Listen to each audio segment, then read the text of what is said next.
करीब 86 Rafale Indian air force को चाहिए, 36 राफेल इंडियन नेवी को चाहिए।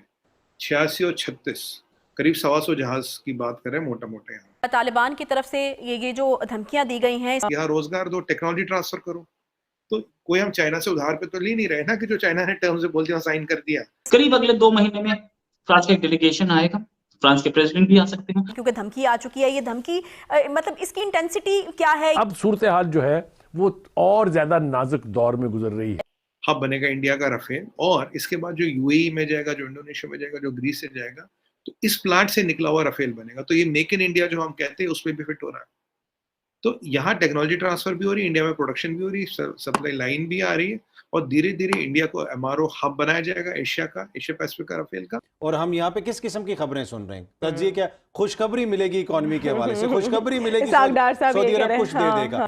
सुमित भाई, सुनने में आया है कि इंडियन जो नेवी है वो राफेल फाइटर जेट्स खरीद रही है। इससे पहले इंडियन एयरफोर्स जो थी वो भी उन्होंने भी खरीदे।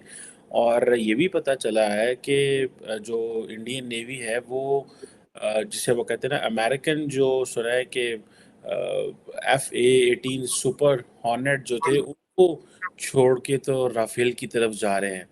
ये इतना पैसा डिफेंस पे क्यों लग रहा है सुमित भाई? नेशनल सिक्योरिटी के लिए, राष्ट्र सुरक्षा के लिए जो भी उपयुक्त होगा, जो भी अप्रोप्रिएट होगा वो किया जाएगा। और देखिए, जब आपकी कंट्री डेवलप हो रही है, आप सुपर पावर इन मेकिंग हो, आपका आर्सेनल, आपका रखरखाव, आपका लिविंग स्टाइल, आपका ease of living, ease of business, everything has to go up, and modern technology, modern day equipments of the warfare have to come in. अगर आप Rafale की बात करें, राफेल के जो डील है बहुत बड़ी है। आप इसको अमेरिका वगैरह के बारे में देखिए, मैंने आपको आपके पुराने शो की बात है, तो मैंने आपको बोला था 4-5 कंपनियां अभी हमारे को सी ट्रायल्स दे रही है, बोला था 5 महीने पहले बोल चुका हूँ आपको। और मैंने तब आपको ये भी बोला था most probably Rafale will make it, क्योंकि राफेल का जो इक्विपमेंट है वो एडवांस्ड है। और 3-4 चीजें जो हमें समझने की, करीब 86 राफेल इंडियन एयरफोर्स को चाहिए, 36 राफेल इंडियन नेवी को चाहिए। 86 और 36 करीब 125 जहाज की बात कर रहे हैं मोटा-मोटा यहाँ। जो राफेल एम है, इसमें जो है ये जो कैटापोस्ट लॉन्च होता है और जो एरेस्टर बेस्ड लैंडिंग होती है, दोनों को सपोर्ट करता है। ठीक है, हमारे दोनों एक तरफ का रूट पे चले। दूसरी बात चीमा साहब, आपको याद होगा ये शायद 5 अप्रैल 2021 था। 5 अप्रैल 2021 को एक एमओयू हुआ था हिंदुस्तान एरोनॉटिक्स और सैफ्रॉन इंजन, सैफ्रॉन टेक्नोलॉजीज के बीच।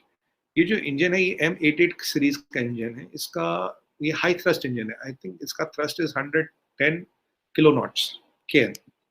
ये इंजन इंडिया में बनेगा, और जो भी राफेल बनेगी इंजन इंडिया में बनेगा, और 50% ये जो बनेगा जहाज ही इंडिया में बनेगा। उसके बाद यहाँ असेंबली आएगी, और यहाँ से एक बार फिर ये एमआरओ हब बनेगा। MRO is maintenance, research and maintenance, repair and operation hub बनेगा इंडिया का राफेल। और इसके बाद जो यूएई में जाएगा, जो इंडोनेशिया में जाएगा, जो ग्रीस से जाएगा, तो इस प्लांट से निकला हुआ राफेल बनेगा। तो ये मेक इन इंडिया जो हम कहते हैं उस पर भी फिट हो रहा है। तो यहाँ टेक्नोलॉजी ट्रांसफर भी हो रही है, इंडिया में प्रोडक्शन भी हो रही है, सप्लाई लाइन भी आ रही है, और धीरे धीरे इंडिया को एमआरओ हब बनाया जाएगा एशिया का, एशिया पैसिफिक का राफेल का। और उसके बाद ये टेक्नोलॉजी यहाँ से जो जहाज निकलेंगे, नए ऑर्डर यहाँ से बन के निकलेंगे। तो ये आप इसको एक छोटी डील ना समझिए, बहुत बड़ी डील हो रहा है। MRO business is worth hundreds of billions dollars 5 years 10 years down the line।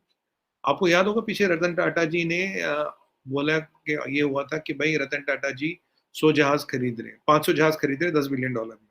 अब मैं आपके किसी चैनल पे था पाकिस्तान के, तो मैंने कहा basically the idea is MRO hub, क्योंकि अभी जो एमआरओ बिजनेस है करीब it is valued around $500 billion yearly. अभी एशिया में जो सबसे बड़ा है वो है सिंगापुर। जैसे इसमें passenger to cargo conversion, cargo to passenger conversion, काफ़ी चीज़ें होती हैं।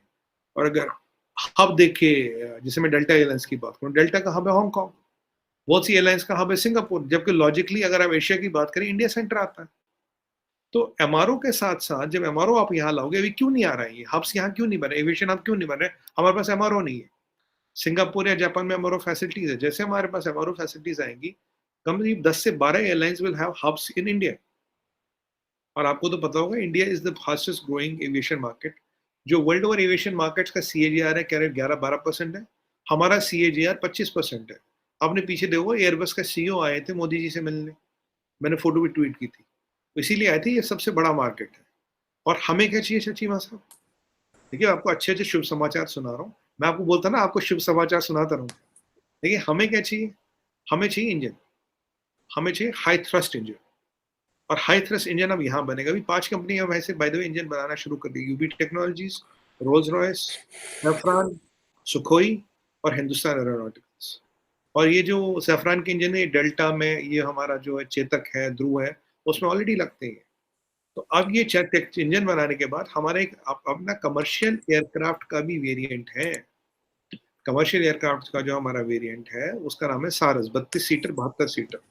इंजन की समस्या ठीक होती है उसको भी हम बहुत जल्दी 3-1 साल में उसको भी हम लॉन्च कर देंगे, क्योंकि सबसे बड़ा जो एविएशन मार्केट है इसमें भी तो मेक इन इंडिया आना चाहिए ना। क्या लोग आके इंडिया में बनाए, इंडियन वेरिएंट चला है? पर अगर आपको इंडिया में बिलियंस ऑफ डॉलर चाहिए, देखिए अगर मैं यहाँ कैलकुलेटर उठाऊं, क्योंकि थोड़ी मेरी मैथमेटिक्स ना आप जानते कमजोर है, 86 + 36, अगर हमें 122 जहाज देने हैं किसी को, 122 जहाज 10, 20, 25, 30 बिलियन के जाएंगे, तो हम $30 बिलियन उठा के दे दे क्या? उसे बोलेंगे इंडिया में बना, यहाँ एम्प्लॉयमेंट दे, यहाँ रोजगार दो, टेक्नोलॉजी ट्रांसफर करो। तो कोई हम चाइना से उधार पे तो ले नहीं रहे ना, कि जो चाइना ने टर्म्स बोल दिया साइन कर दिया